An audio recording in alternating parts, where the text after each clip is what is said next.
Voilà, merci de nous suivre, de nous faire confiance dans le cadre de cette seconde vidéo sur la Peugeot 207 1.6 litre HD. Souvenez-vous, on vient de faire une première vidéo, l'objectif étant donc dans le cadre de celle-ci de vous montrer au niveau du calage de la distribution. Donc rappelez-vous, on avait calé en haut au niveau de vilebrequin à l'aide de cette petite vis dorée.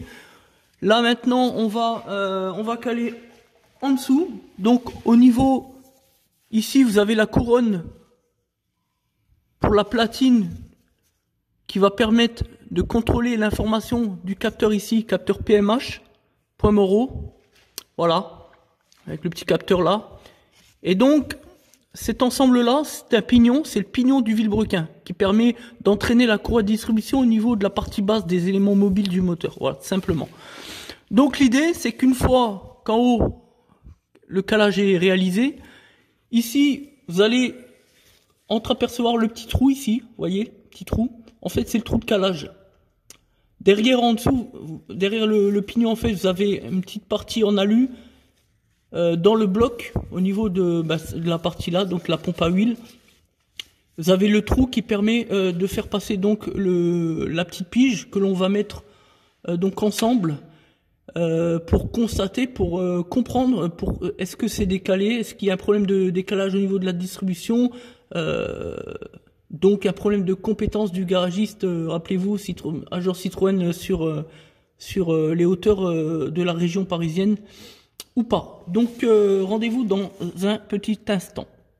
Voilà, donc c'est reparti. Donc voilà, on a mis la vis le point de calage. Hein. Donc comme vous pouvez le constater, voilà, c'est parfaitement calé. On est bien dedans. Voilà.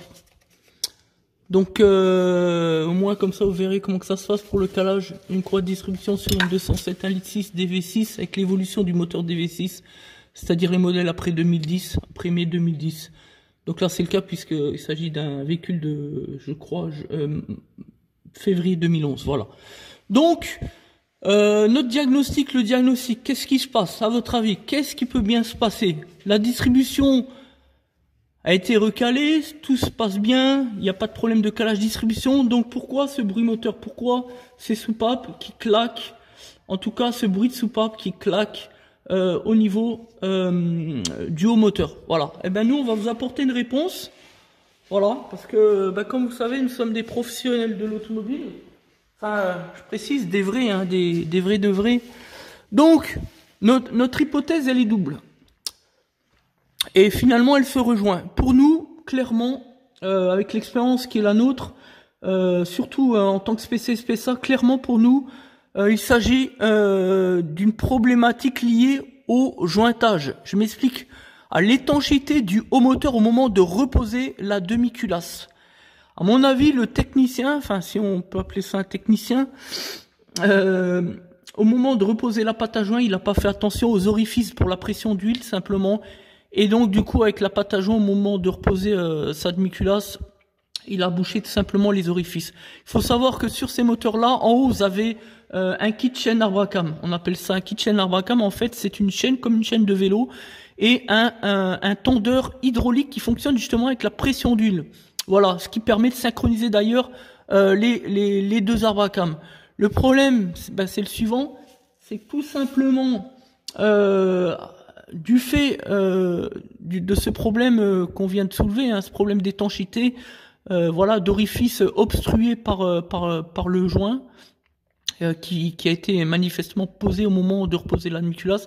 Eh bien, on se retrouve avec un kit chain, c'est-à-dire un tendeur hydraulique pour la synchronisation des arbres à cam qui ne reçoivent donc pas l'huile, donc la pression d'huile, ce qui ne permet donc de ne pas faire réaliser la tension au niveau des deux arbres à cam. Donc eh bien on retrouve tout simplement, et c'est logique, c'est de bon sens, des arbres à cam qui sont désynchronisés et par conséquent des soupapes qui viennent tapoter les pistons, d'où le bruit lié à la cause sous-jacente de cette anomalie sur ce véhicule. Voilà, c'est tout simple.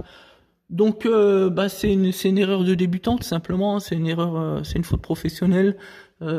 Surtout si l'on considère derrière le travail, on parle quand même de 8 heures de travail hein, au barème constructeur PSA. Donc, enfin, nous, on connaît ça par cœur, on a tellement fait. Voilà. Donc, l'autre problème, bah, c'est tout simplement que c'est une entreprise qui, manifestement, la cliente n'a pas eu affaire à une entreprise plus que pro. C'est encore une fois la même chose. Le principe, c'est protéger le consommateur en sélectionnant les plus belles entreprises, les entreprises de valeur qui répondent aux normes légales, à leurs obligations légales, comme l'assurance professionnelle, etc. Les règles de droit applicables à l'entreprise du secteur automobile. Voilà ce que fait au quotidien les équipes plus que pro. Sélectionner les meilleures entreprises, ça permet de protéger le consommateur en lui évitant de tomber tout simplement sur des prestataires sans scrupules, malveillants ou qui n'ont absolument aucune compétence.